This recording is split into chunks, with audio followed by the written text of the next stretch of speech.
any word that ends in a dhamma is referred to as being in the you case.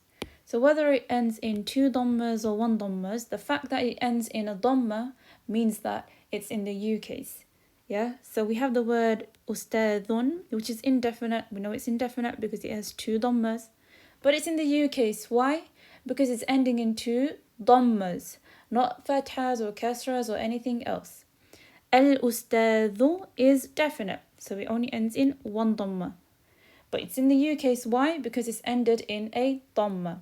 So why is it so important to be able to recognize word endings and their cases? So whether a word ends in a dhamma or two, a kasra or two, a fatha or two, or even a sukoon. It's because in Arabic, case determines the role of a word in a sentence. So in English, it's order that determines the role of a word in a sentence. Yeah, let's do an example. So we have Hassan, hit, Zaid. Who's the one doing the hitting? It's Hassan. How do you know he's the doer of the verb? Because he comes first. Yeah. How do you know Zaid is the one being hit? How do we know Zaid is the object in the sentence? Because he comes second. So if we were to bring Zaid to the front and bring Hassan to the back, who's the one now doing the hitting? It's Zaid. And who's the one being hit? Hassan. So in English, it's order that's determining their roles. However, in Arabic, it's case that determines the role of a word in a sentence. So if I were to write the same example out, but in Arabic, let's see how it plays out. So we have Hassan. Daraba means hit. And we have Zaid.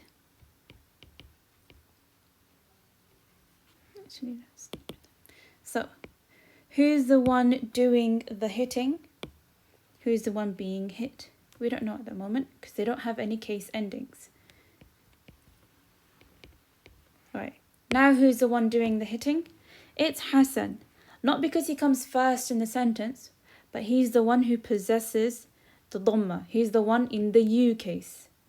And Zaid is the one being hit. Why? Because he doesn't have a you case. Yeah? So even if I were to flip around the sentence and I were to write Zaid, then ضرب